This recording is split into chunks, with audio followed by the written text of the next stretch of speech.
Hello guys, तो मैं Sophia personal tutor से आपके लिए केमिस्ट्री की एक और नई वीडियो के साथ में। इसके पहले हम डी एंड एफ ब्लॉक के बाकी के पार्ट्स को स्टडी कर चुके हैं। हमने पार्ट 1 कंप्लीट किया है और पार्ट 2 कंप्लीट किया है। पार्ट 1 में हमने D and F block element का जनरल इलेक्ट्रॉनिक कन्फिग्रेशन पढ़ा था और सेकेंड पार्ट में हमने डी ब्लॉक को सेपरेटली स्टार्ट किया और डी ब्लॉक एलिमेंट्स का हर सीरीज़ के बारे में हमने पढ़ा है, 3D, 4D, 5D, 6D और उनका कन्फिग्रेशन। अब हम हमारे डी ब्लॉक एलिमेंट्स की तरफ पढ़ते हैं। आगे की तरफ हम यहाँ पर पढ़ने वाले हैं और अब हम पढ़ने वाले हैं फ़िज़िकल प्रॉपर्टीज़ को। तो फ़िज़िकल प्रॉपर्टीज़ की अगर हम यहाँ पर बात करें, जितने भी ट्रांजिशन एलिमेंट्स होते हैं ये मेटेलिक प्रॉपर्टीज़ को रिप्रेजेंट करते हैं, क्योंकि जितने भी ट्रांजिशन मेटल्स होते हैं, क्योंकि ट्रांजिशन एलिमेंट्स को हम मेटल्स बोलते हैं, ट्रांजिशन मेटल्स। तो जितनी भी मेटल्स की प्रॉपर्टी होती है वो सारी की सारी प्रॉपर्टीज़ हमें देखने को मिलती है किसमें, डी ब्लॉक एलिमेंट के अंदर। जैसे कि डी ब्लॉक के जितने भी एलिमेंट्स होते हैं उनकी मेलेबिलिटी हो गई, डक्टिलिटी हो गई, कंडक्टिविटी हो गई, क्योंकि जितने भी मेटल्स होते हैं वो कंडक्टिविटी शो करते हैं। मेटल्स जितने भी होते हैं वो सॉलिड स्टेट में होते हैं, ठीक है। इस वजह से इनका melting point and boiling point भी ज़्यादा हो जाता है, ठीक है। बट मर्क्यूरी एक एक्सेप्शनल केस है, क्योंकि मर्क्यूरी हमारा लिक्विड स्टेट में पाया जाता है। लेकिन यहाँ पर मैं आपको पहले ही बता चुकी हूँ, जिंक, कैडमियम, मर्क्यूरी और मैग्नीज, इनके एक से ज़्यादा टिपिकल मेटेलिक स्ट्रक्चर होते हैं नॉर्मल टेम्परेचर के ऊपर। क्लियर। जैसे जिंक, कैडमियम एंड मर्क्यूरी की अगर हम बात करें तो इनके जो मेटेलिक स्ट्रक्चर्स रहेंगे वो 1 से ज़्यादा होते हैं। क्लियर। इसके बाद में हम यहाँ पर ये तो बात कर रहे थे, अब लेटाइस स्ट्रक्चर्स की हम यहाँ पर बात कर लेते हैं। तो जैसा कि आपको दिखाई दे रहा है कि यहाँ पर आपको एक टेबल दी हुई है lattice structure of transition metals की। इसमें हमने 3 सीरीज़ को हमने यहाँ पर लिया है। फर्स्ट वन ये वाली आप देख सकते हैं, ये हमारी 3D सीरीज़ है। सेकंड वन हमारी 4D सीरीज़ है और थर्ड वाली हमारी 5D सीरीज़ है। फर्स्ट सीरीज़ में आप देख सकते हैं स्कैंडियम से लेकर जिंक तक के एलिमेंट यहाँ पर हैं और पूरे एलिमेंट्स का किस तरह से लेटाइस स्ट्रक्चर होता है वो यहाँ पर दिया गया है। यहाँ पे कुछ शॉर्ट फॉर्म में आपको स्ट्रक्चर्स दिखाई देंगे, जैसे HCP, BCC स्कैंडियम का होता है। फुल फॉर्म मैं आपको बता देती हूँ। HCP का मतलब होगा hexagonal closed packed. Clear. BCC का मतलब होता है बॉडी सेंटर्ड क्यूबिक। तो स्कैंडियम के स्ट्रक्चर्स यहाँ पर HCP एंड BCC होते हैं। टाइटेनियम भी सेम होता है। वैनेडियम BCC होता है। क्रोमियम BCC होता है। मैग्नीज़ की अगर हम यहाँ पर बात करें तो मैग्नीज़ BCC एंड CCP होता है और X होता है। CCP का मतलब होता है क्यूबिक क्लोज पैकिंग और X का मतलब होता है टिपिकल मेटेलिक स्ट्रक्चर। जब टिपिकल मेटेलिक स्ट्रक्चर की बात होती है, क्योंकि हमने ऊपर ही बता दिया है, manganese, mercury, cadmium and zinc ये एक्सेप्शन है, क्योंकि इनके अंदर टिपिकल मेटेलिक स्ट्रक्चर हमें देखने को मिलते हैं, बाकी और किसी एलिमेंट में हमको देखने को नहीं मिलेंगे। लेकिन इन चारों में ये एक्सेप्शन है, तो उसको हम एक्स से रिप्रेजेंट करेंगे। Fe BCC और HCP में होगा। फिर CO CCP एंड SCP में, निकल केवल CCP, copper CCP and zinc again, क्योंकि जिंक भी एक्सेप्शन में आता है इसलिए जिंक भी टिपिकल मेटेलिक स्ट्रक्चर में रिप्रेजेंट होगा। सेकंड हम बात करते हैं यूट्रियम से लेकर कैडमियम की, हमारी सेकंड सीरीज़ जिसको हम कह रहे हैं 4D सीरीज़। सेकंड सीरीज़ की अगर हम बात करें तो यूट्रियम HCP BCC जैसे लाइक दैट स्कैंडियम के जैसे ही।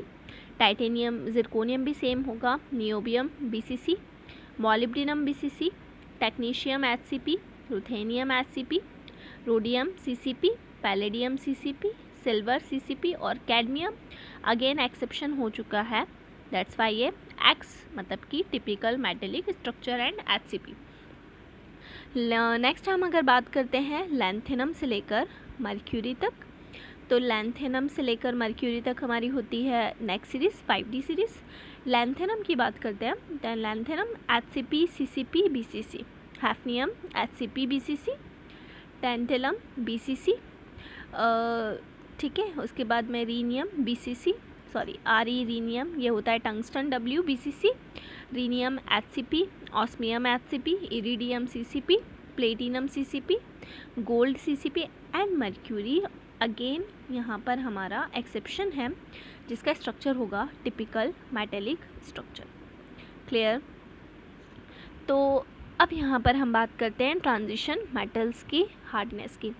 तो ट्रांजिशन मेटल्स जितने भी होते हैं वो क्योंकि मेटल्स होते हैं, दैट्स वाई मेटल्स की प्रॉपर्टी होती है वो सॉलिड स्टेट में होते हैं और इस वजह से वो बहुत ज़्यादा हार्ड होते हैं। बट यहाँ पर एक्सेप्शन है जिंक, कैडमियम, मर्क्यूरी अगेन, क्योंकि zinc, cadmium, mercury transition metals में कंसिडर नहीं होते। क्लियर। बाकी के जितने ट्रांजिशन मेटल्स हैं हार्ड होंगे, लो वोलेटिलिटी होगी, मेल्टिंग एंड बॉइलिंग पॉइंट्स इनका हाई होगा। क्लियर। अब 3D 4D 5D सीरीज़ का देखिए यहाँ पर आपको एक स्ट्रक्चर दिखाई दे रहा है जो एक ग्राफ रिप्रेजेंट हो रहा है मेल्टिंग पॉइंट और एटॉमिक नंबर के बीच में। तो यहाँ पर आप ट्रेंड देख सकते हैं, ये तीनों सीरीज़ के एलिमेंट को यहाँ पर इन्होंने लिया है।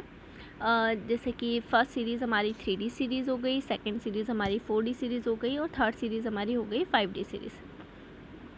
ठीक है। क्लियर। हाई मेल्टिंग पॉइंट उन मेटल्स का होगा जिनमें ज़्यादा नंबर में इलेक्ट्रॉन रहेंगे।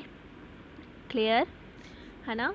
और इनके बीच में जो इंट्रा एटॉमिक मेटेलिक बॉन्डिंग होगी इसकी वजह से इनका मेल्टिंग पॉइंट बढ़ जाएगा, है ना। मैक्सिमम ये D5 तक बढ़ेगा। ठीक है। केवल हम यहाँ पर एक्सेप्शन लेते हैं NMLS वैल्यू, मतलब डिफरेंट वैल्यू मैग्नीज और टेक्नीशियम की, क्योंकि वो बार बार क्या हो रही है, फॉल हो रही है, कम हो रही है। जैसे जैसे एटॉमिक नंबर बढ़ रहा है वैसे वैसे उसकी वैल्यू क्या हो रही है, फॉल हो रही है। जैसा कि आप देख सकते हैं Mn की वैल्यू यहाँ पे फॉल हो रही है डाउन में, टेक्नीशियम भी यहाँ पर क्या हो रहा है, डाउन में कम हो रहा है। तो ये एक्सेप्शनल केस हो गए हमारे। ठीक है। इनकी हाई एंथैल्पीज होगी एटमाइजेशन की। ठीक है, जिसको हम आगे अभी स्टडी करने वाले हैं। ठीक है। तो ये हमने मेल्टिंग पॉइंट का ट्रेंड पढ़ा है। ठीक है। जितने ज़्यादा वैलेंस इलेक्ट्रॉन रहेंगे उतना स्ट्रॉन्ग बॉन्ड बनेगा। क्लियर।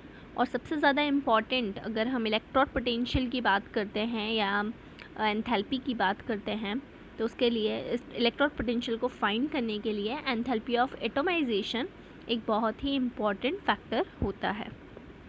ठीक है। अब यहाँ पर एक टेबल आपको और दे दी गई है जिसको हम कह रहे हैं 8.2। जब हम बात करते हैं सेकेंड सीरीज़ की और थर्ड सीरीज़ की, तो सेकेंड और थर्ड सीरीज़ की जो एंथैल्पी ऑफ एटमाइजेशन होती है वो बहुत ही ज़्यादा होती है as compare to first series. ये एक बहुत ही इम्पॉर्टेंट फैक्टर है जिसके ऊपर हम बॉन्डिंग के बारे में पता कर सकते हैं। तो ये आप देख सकते हैं यहाँ पे 3 लाइंस आपको ड्रॉ की जा रही हैं, जिसमें सीरीज़ 3 जो हमारी है वो रेड लाइन से है, सीरीज़ 2 ब्लू लाइन से है और सीरीज़ 1 ग्रीन लाइन से है। ये 3D सीरीज़ है। ठीक है। ब्लू लाइन वाली 4D सीरीज़ है एंड रेड लाइन वाली 3D सीरीज़ है। तो आप यहाँ पे ट्रेंड देख सकते हैं। डेल-H जहाँ पे लिखा हुआ है वो एंथैल्पी ऑफ एटमाइजेशन है और ये एटॉमिक नंबर है। तो यहाँ पर आप समझ सकते हैं ट्रेंड को कि किस तरह से ट्रेंडिंग हो रही है। तो इसके बाद में हम पढ़ते हैं variation in atomic and ionic sizes of transition matter. Generally अगर हम बात करें तो सेम चार्ज अगर होता है, ठीक है, सेम चार्ज अगर सीरीज़ के अंदर होगा तो वहाँ पर रेडियस में जैसे जैसे एटॉमिक नंबर बढ़ता जाएगा वैसे वैसे रेडियस में भी डिक्रीमेंट होगा। रीज़न इज़ दैट क्योंकि जैसे जैसे एटॉमिक नंबर बढ़ता जाता है डी ब्लॉक के अंदर इलेक्ट्रॉन ऐड होते जाते हैं। ठीक है। और जो न्यूक्लियर चार्ज इंक्रीज़ हो रहा है वो यूनिटी से इंक्रीज़ हो रहा है, या बेसिकली हम यहाँ पर शील्डिंग इफ़ेक्ट को भी कंसिडर कर सकते हैं। क्लियर।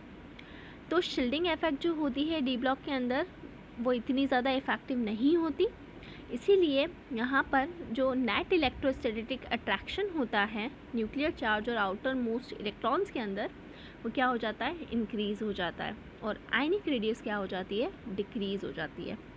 क्लियर। ऐसा ही सेम ट्रेंड हम देखते हैं एटॉमिक रेडियाई के अंदर। क्लियर। यहाँ पे जो वेरिएशन होता है सीरीज़ के अंदर वो बहुत ही छोटा होता है। ठीक है। अब यहाँ पर हम देखते हैं वन सीरीज़ को अदर सीरीज़ से कंपेयर करके। जब हम वन सीरीज़ को अदर सीरीज़ से कंपेयर करते हैं तो यहाँ पर कुछ इस तरीके का हमको ग्राफ देखने को मिलता है, जैसे कि आप यहाँ पर देख सकते हैं।